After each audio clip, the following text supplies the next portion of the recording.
Only in Serbia somebody could give you a bottle of Rakija because you hit his car. This is Ralf. 15 years ago he moved from the Netherlands to Serbia, where he married a Serbian wife and opened a bike rental business in Belgrade. Today, besides renting bikes, he also runs Yugotours, tours around Belgrade in an old Zastava, exploring Yugoslav monuments and architecture. He shared how kafana explains life in Serbia, the main lessons he learned from Serbs about work culture, and how you can find unexpected warmth here, even in the most unlikely situations. Ajmo. We have 3 Zastava cars which we use to show the city to our guests with. And they're old. One is like almost 50 years old, and there's a little bit of slope in front of the shop here. And we put stones up behind the wheels to stop them from rolling back. So one of my guides one day a few weeks ago took the stones away, and the car decided to already start rolling backwards. The handbrake didn't work. It was in first gear, but it just didn't want to stay, and we couldn't do anything. It was just rolling in front of our eyes, and it's a very busy street here, and we just saw it going on the street. It would be a huge traffic accident. Luckily, some guy just turned here on this parking, and it rammed the car in the front, and it also scratched another car. Anyway, long story short, the guy who we hit, we gave some money, and it wasn't that big damage, luckily. And then the other car that was parked here, and it was scratched pretty badly. The guy wasn't there, the owner. So after an hour or two, I was working in my shop, and I saw him getting into his car. He didn't even notice it was scratched. And I came to him. I said, sir, sorry, I scratched your car, and in my bad Serbian. And the guy said, okay, yeah, what can I do? The guy who hit my car is gone now. He said, no. We had to explain it again. We hit your car. That's our car there. It hit. He still didn't get it. He said, you waited for me? You're coming to tell me that you hit my car? You're telling me? But instead of getting angry and everything, he opened the hood of his car, the back of his car, got out a bottle of Rakija and gave us a bottle of Rakija. Because we were so honest to tell him that we damaged his car. Only in Serbia somebody could give you a bottle of Rakija because you hit his car. This Dutch couple came to Ralph's place to take a tour around Belgrade in one of the Zastavas. Of course, I asked them about the biggest shock in Serbia, and the answer really shocked me too. Did you have any cultural shocks here? There's one. People are waiting for the red light. Oh yeah. Before crossing the street. Before crossing the street, yeah. In the Netherlands, it's a red light is more like an advice. Like we advise you to stop, but basically everybody just walks on. And here people wait up until the green light and then they walk. That's a cultural shock. Being a Srpski Zet, do you think it's kind of a status here? Well, it's like the golden ticket. I even tell my Serbian friends, sometimes they should just act like they're foreigner and saying they're Srpski Zet, because it will, in a kafana, it will get you free Rakija. If they know you're a Srpski Zet, the waiter will go, Srpski Zet over here, brate, Rakija. I don't know why, but I was stopped a few times because I broke traffic laws, speeding, but I never got a fine. As soon as I pulled out the golden Srpski Zet card, they would say, oh wait, you're Srpski Zet.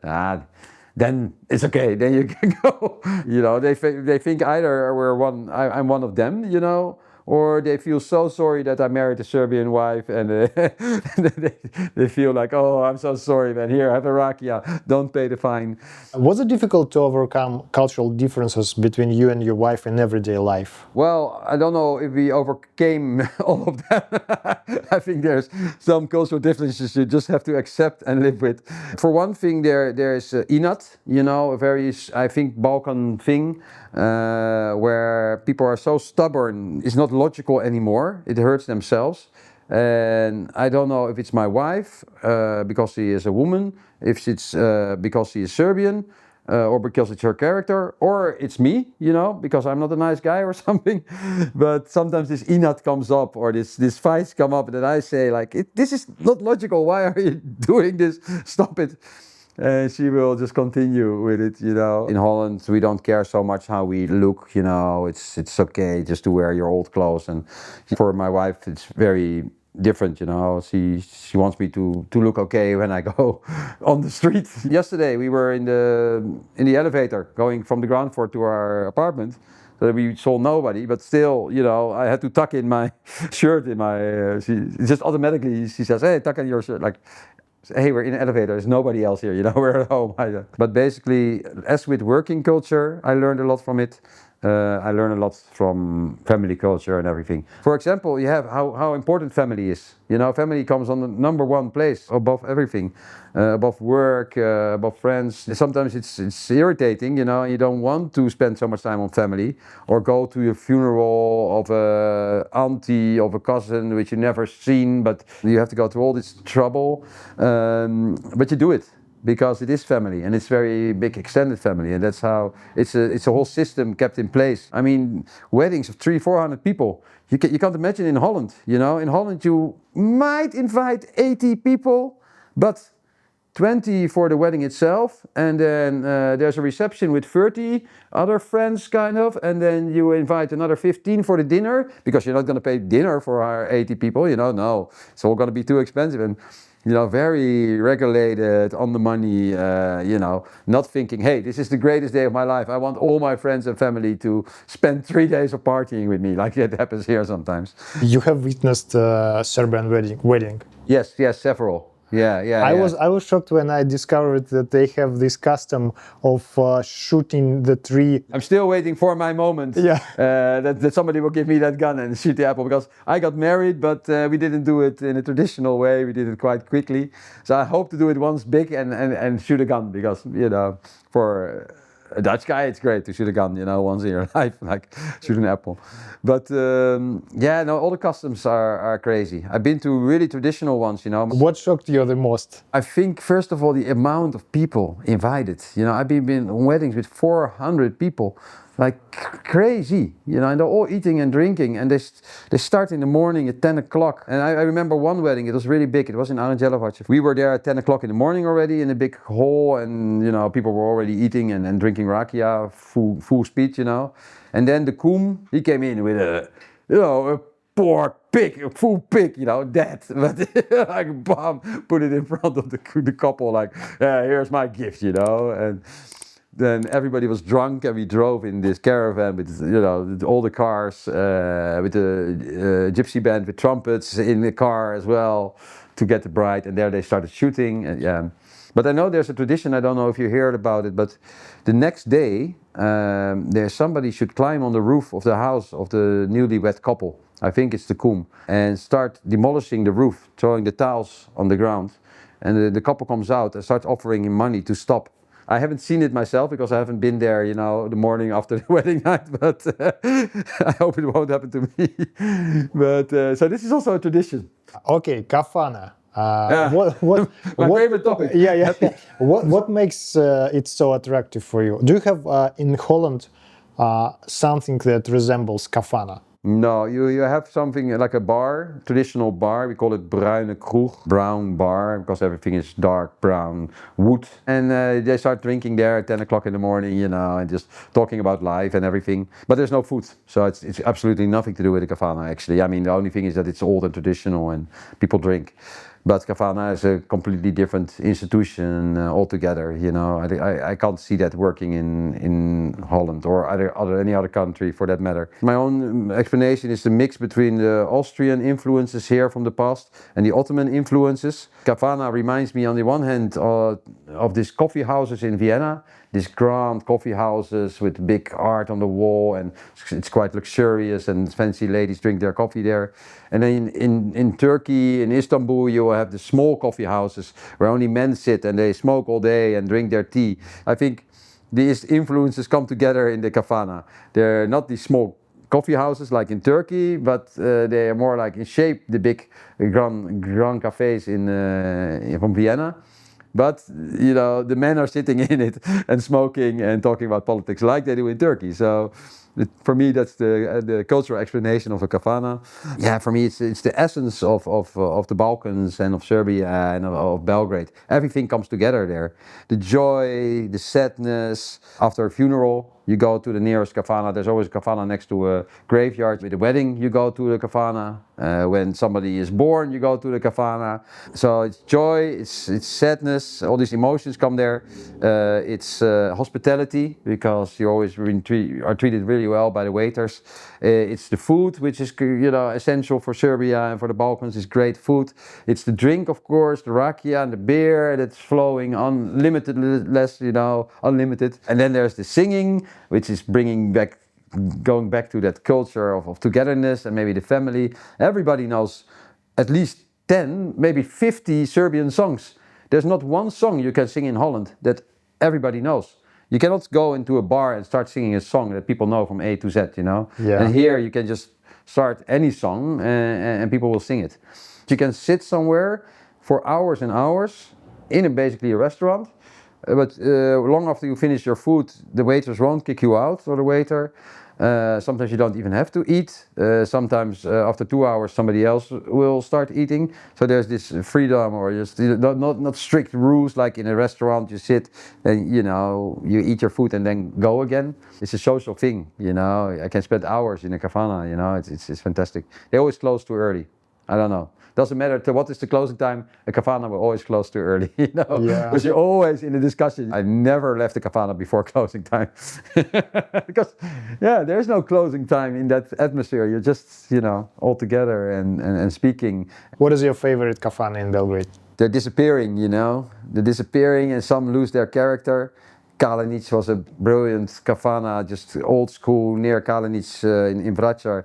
But the quality went down and the prices went up, so I don't go there. There's kafanas that have been totally transformed and modernized, horrible. So I think Mornar, Stari Herzegovina, these are some old school places that didn't change in interior, in menu, in atmosphere. Last night I was in Kot Dragana. It's a wooden shack in New Belgrade between the blocks, and fantastic food, great waitresses, elderly ladies who run the place for I don't know how long.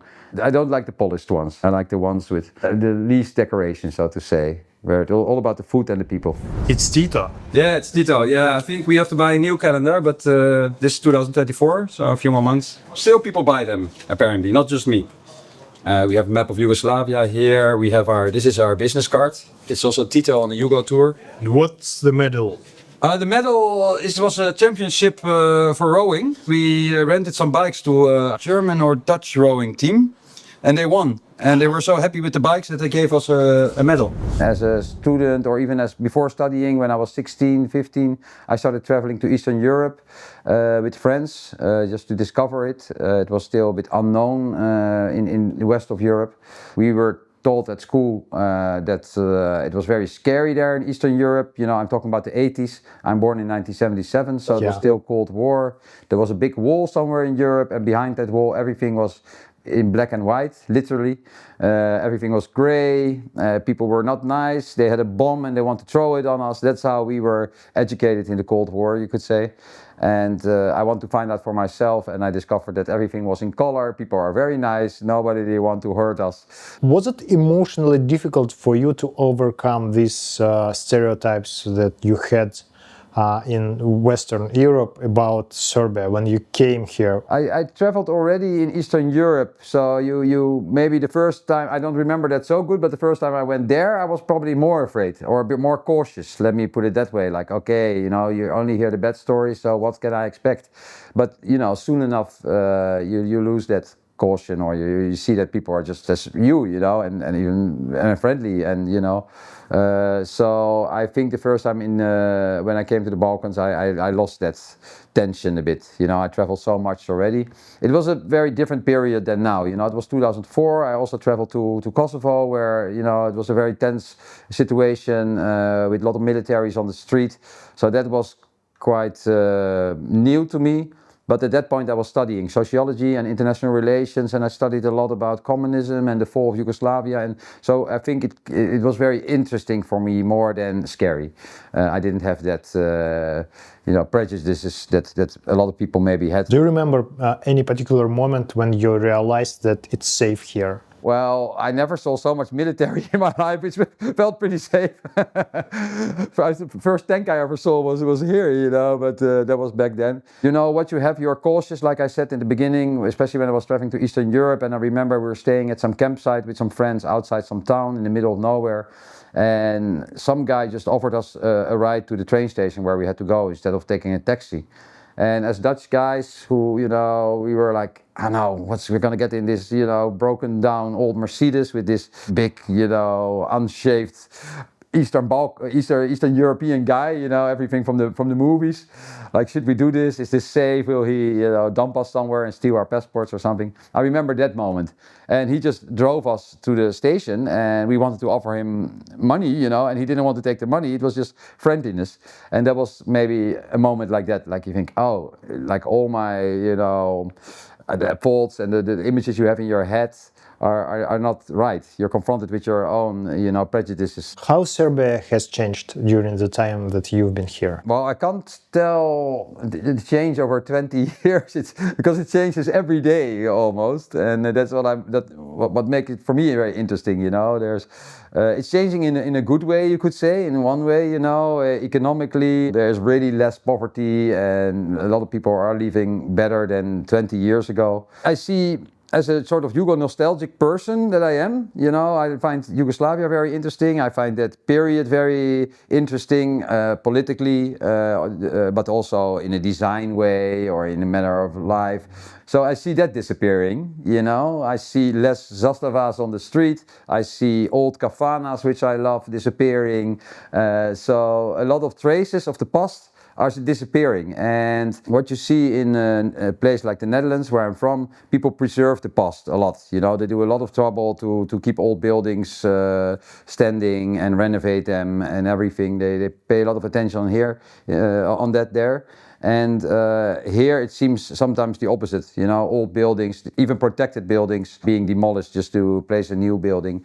So I think maybe it's a result of the urge of going forward, the Balkans has been on a standstill during the 90s because of the troubles here.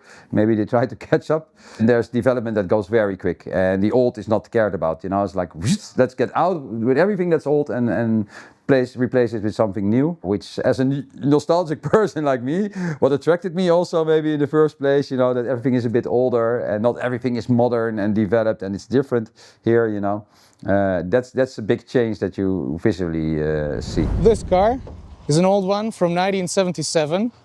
And it's still functioning, it's still running, and we keep them up to date, and we use them like a time machine, to get the real experience and feel of how was it living in Yugoslavia.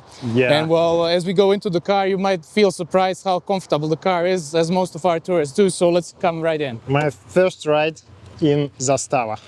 Okay, the handle's a bit shaky. Yeah. The thing is, right now you're with me in the front, but people like to sit most in the back because there's no seat belt in the back. And well, people feel the freedom, like, oh man, when I was a kid I was driving in one car like this, we didn't have to put seat belts and everything, so yeah. It's a bit gives you more freedom, let's say. It's so, mechanic. Oh yeah, tell me about it. The first time I drove with this power steering thing, it's like you don't need to go to the gym afterwards. You worked in NGO when you first came to Balkans. What we were doing basically was helping young people starting their own business.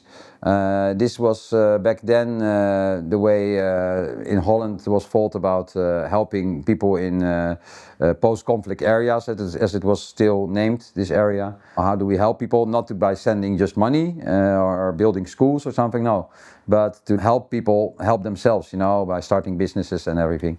We were working with local people, a lot, local colleagues. We didn't want to come in as a bunch of foreigners who did everything. So we really had the team local was bigger than the team from Amsterdam where we were.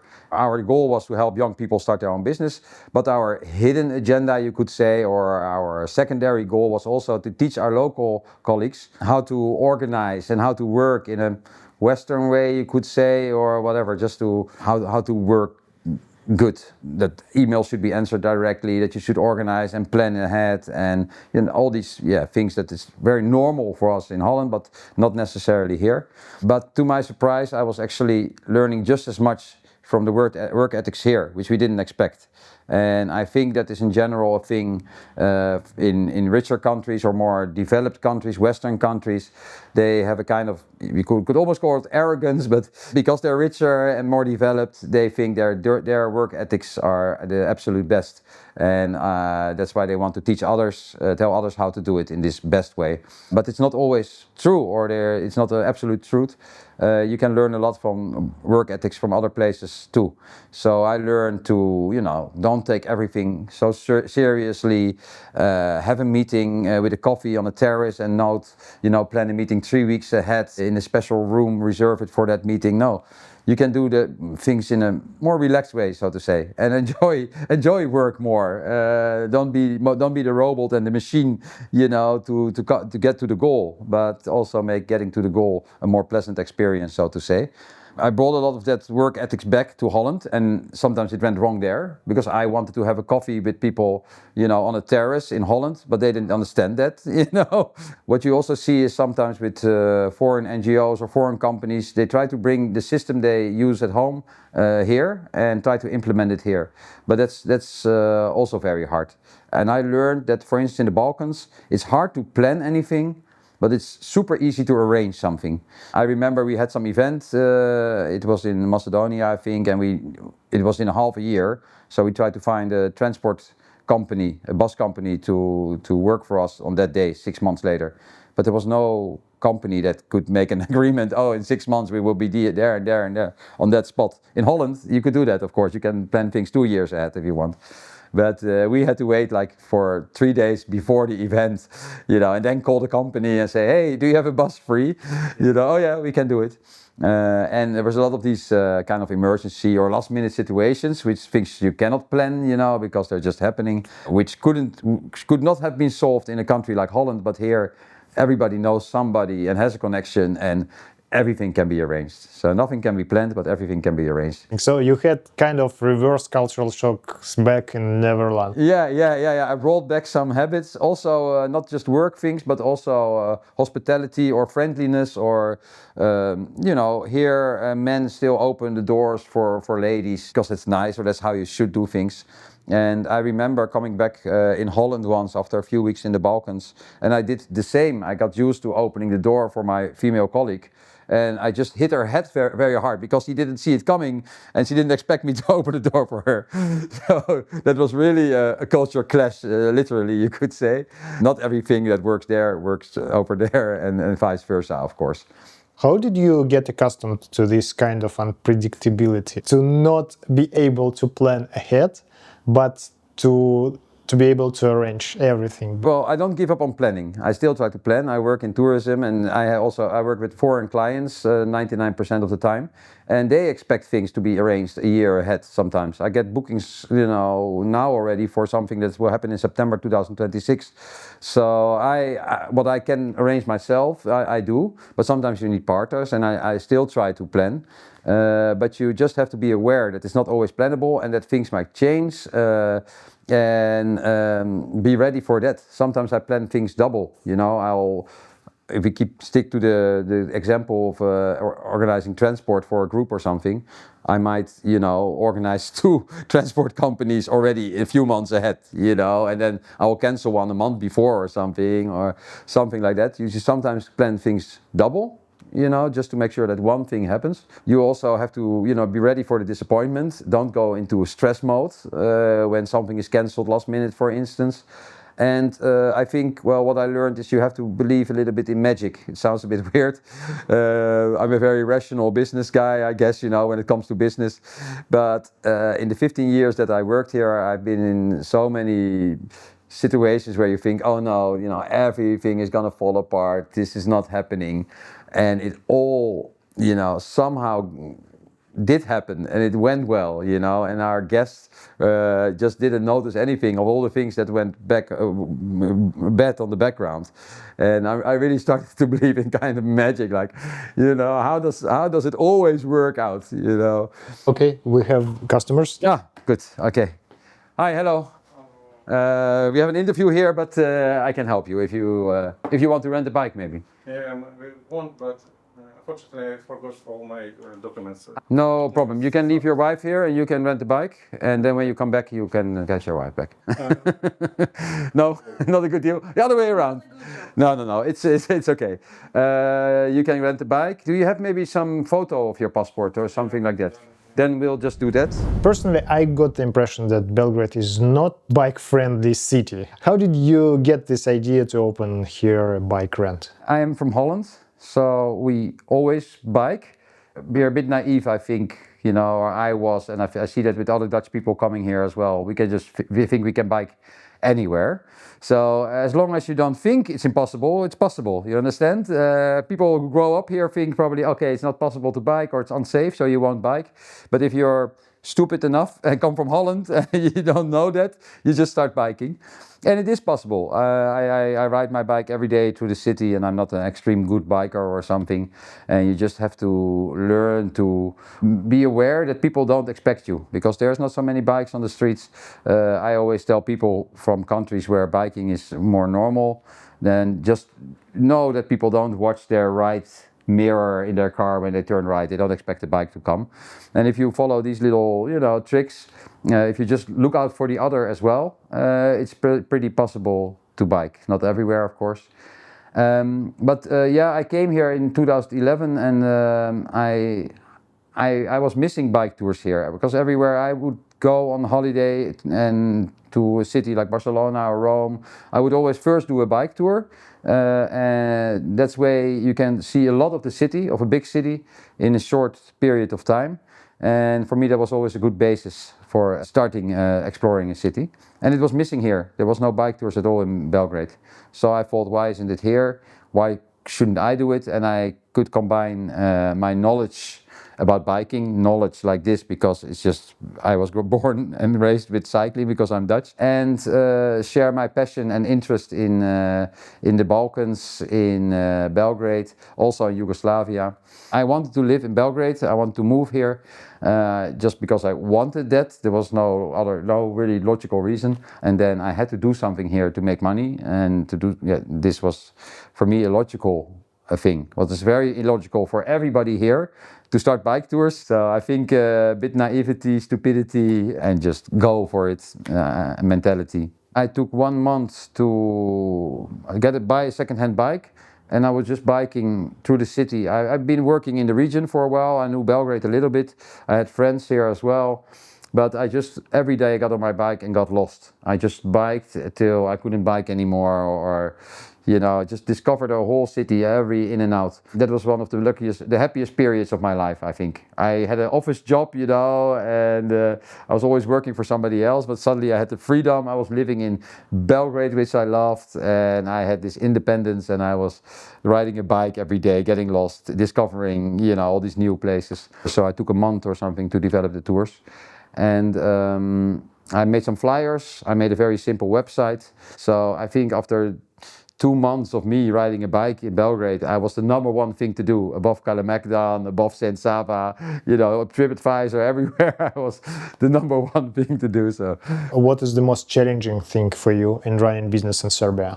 I never was faced with any form of corruption or somebody trying to, you know, make me pay for something. But I must say, one challenge, it was especially at the beginning when setting up, bureaucracy-wise, actually, was I wanted to pay taxes. I started with a second-hand bike standing on the street. Every day at 2 o'clock, people would come to me and we would start biking. They would pay me in cash. I didn't have any other way to handle that. And I went to the tax office. I say, look, I start this business. I want to pay tax. I want to be 100% legal. And I had to struggle so much to pay tax. You know?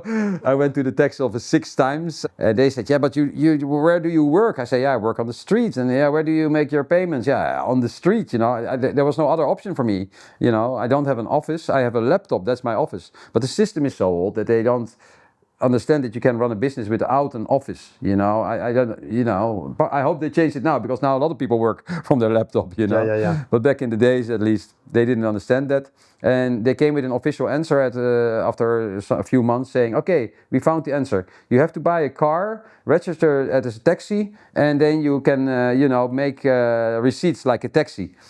I said, I'm a bike company, man. I don't want to buy a car for you to pay taxes, you know. So that was just complicated. I don't know. I got some accountant and we solved it, and I'm nicely paying taxes now. Who are the most challenging customers to deal with? With no offense, let me explain this, but Serbs.